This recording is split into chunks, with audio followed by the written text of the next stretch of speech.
आज पार्लियामेंट के monsoon session में पेपर लीक का मुद्दा एक बार फिर जोर शोर से उठा। Leader of opposition Rahul Gandhi ने सरकार को गहराते हुए कहा कि देश के लाखों स्टूडेंट का फ्यूचर दांव पर लगा हुआ है और पेपर लीक के मामला लगातार बढ़ता जा रहा है। राहुल गांधी ने कहा कि सरकार सिर्फ कानून बनाने की बात करती है, लेकिन स्टूडेंट्स को इंसाफ तब मिलेगा जब जिम्मेदार लोगों पर सख्त एक्शन लिया जाएगा। उन्होंने होम मिनिस्टर अमित शाह से सीधा सवाल किया कि पिछले कुछ सालों में कितने पेपर लीक हुए, कितने लोगों को गिरफ्तार किया गया और कितने लोगों को सजा मिली। राहुल गांधी ने ये भी कहा कि पेपर लीक सिर्फ एक एग्जाम का इशू नहीं है, बल्कि ये लाखों युवाओं के सपनों और उनके फ्यूचर से जुड़ा हुआ मामला है। अगर एग्जाम फेयर और ट्रांसपेरेंट नहीं होंगे तो स्टूडेंट्स का सिस्टम पर से भरोसा कमजोर होता जाएगा। इस दौरान राहुल गांधी ने होम मिनिस्टर अमित शाह से लगभग 25 सवाल पूछे, लेकिन उनका कहना था कि उन सवालों का ठीक तरीके से जवाब नहीं दिया गया। राहुल गांधी ने कहा कि सरकार ने एंटी पेपर लीक लॉ तो बना दिया, लेकिन असली सवाल इम्प्लीमेंटेशन का है। कानून तभी असरदार होगा जब उसका सही तरीके से इस्तेमाल किया जाएगा। राहुल गांधी ने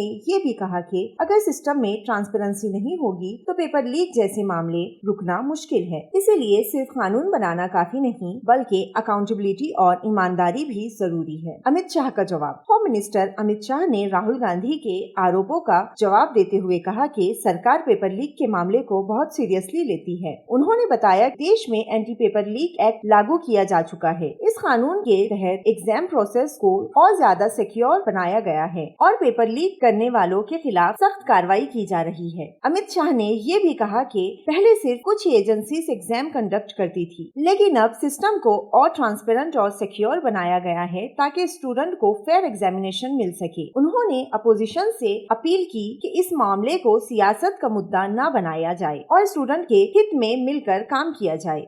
अखिलेश यादव का बयान। समाजवादी पार्टी के प्रेसिडेंट अखिलेश यादव ने भी इस मुद्दे पर अपनी बात रखी। उन्होंने कहा कि सिर्फ नए कानून बना देने से पेपर लीक रुकने वाले नहीं है, असली जरूरत सिस्टम को मजबूत बनाने की है। अखिलेश यादव के मुताबिक जब तक जिम्मेदार लोगों के खिलाफ बिना किसी भेदभाव के सख्त एक्शन नहीं होगा, तब तक स्टूडेंट का भरोसा वापस नहीं आएगा। उन्होंने कहा कि गवर्नमेंट की जिम्मेदारी सिर्फ कानून बनाना नहीं, बल्कि उस कानून को ईमानदारी से लागू करना भी है। अगर इम्प्लीमेंटेशन कमजोर रहा तो पेपर लीक जैसे मामले दोबारा सामने आ सकते हैं। आखिर में कुल मिलाकर पार्लियामेंट में पेपर लीक का मुद्दा पूरे दिन चर्चा का विषय बना रहा। अपोजिशन ने सरकार से ट्रांसपेरेंसी, अकाउंटेबिलिटी और प्रैक्टिकल एक्शन की मांग की, जबकि सरकार ने कहा कि नए कानून और रिफॉर्म्स के जरिए पेपर लीक को रोकने की पूरी कोशिश की जा रही है। अब देखना होगा कि आने वाले समय में ये कानून और सरकारी कदम स्टूडेंट के लिए कितने असरदार साबित होते हैं।